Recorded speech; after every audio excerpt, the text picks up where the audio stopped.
The grim-faced butler who opened the door gave me a stern look and declared, "Applicants for the position ought to go around to the servants' entrance."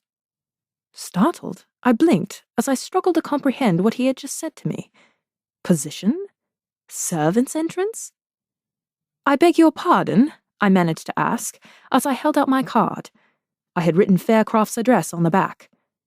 "I believe there has been some kind of—" He interrupted me with a huff, snatching the card from my hand. "Always the same," he muttered, just loud enough for me to hear. He stepped back. "Well, come in already, Miss Nelson. I shall have Mrs. Burnham informed of your arrival." Maybe it was because I didn't have an escort when I knocked on the door, or perhaps because my appearance wasn't quite up to the standards of current fashion. The walking dress I had selected for the visit was several years old, but I hadn't thought it terribly out of style. I could have made the argument it showed the kind of taste that was respected by the ton. The timing of my visit could not have been at fault. I had arranged to arrive at the beginning of the visiting hours, but in no way could I have thought it too early. In any event, whatever was the reason for the series of misunderstandings that followed, my confusion was considerable. A cold wind encouraged me to enter without arguing. Surely I would be able to clear up the misunderstanding better once I was inside rather than on the doorstep. I had barely squeezed through the doorway when the butler closed the door, missing my shoulder by less than an inch. I flinched away on reflex, and so lost my chance to say anything, for he walked away, leaving me standing in the hall. I breathed out, pulling at the gloves on my hands. This was not how I had expected my visit to go.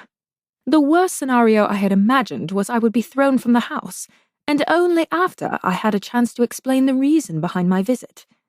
Being mistaken for a servant? That certainly had not come into my head at any point, and put quite a damper on my enthusiasm. Never before had I been left alone in such a manner, and I found it to be an uncomfortable experience. Was such a situation typical for a person seeking a position? I pondered on that as I turned to take in what I could see of the house. At the very least, I would have a fascinating tale to relate to Aunt Beth when I returned. I couldn't be sure how long I was left standing there when I was startled by someone speaking. "This way, miss," a sulky-faced young woman called out from the staircase. "I'm to take you up to Mrs. Burnham." Taking a deep breath, I walked over to join her. To my surprise, she sniffed derisively and turned her back on me, her nose in the air.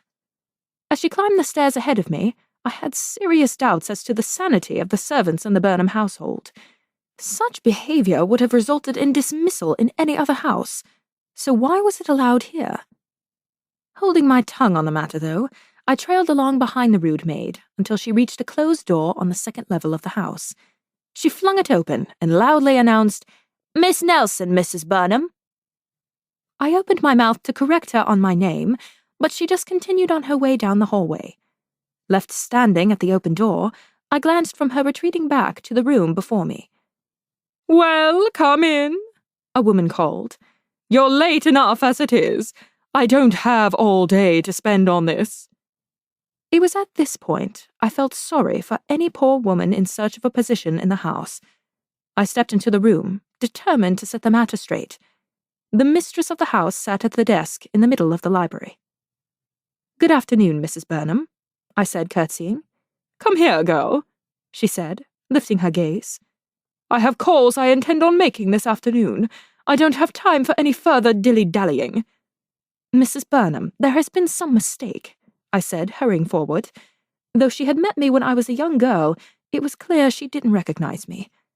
"You see, I'm—" "Miss Nelson, I requested you be here an hour ago," Mrs. Burnham interrupted, her stare accusatory. "This delay would naturally be an intolerable strike against you, but as I've had few responses to my advertisement, I am willing to be lenient. It is imperative I find a competent lady's maid." I barely kept my jaw from dropping. She truly believed I was applying to be a lady's maid? Mrs. Burnham, there has been a mistake." This was getting out of hand. "I am Miss—" "Turn around and let me see your hair," she ordered, cutting me off before I could tell her my name. Would I never get to finish an entire sentence? I didn't move, feeling overwhelmed,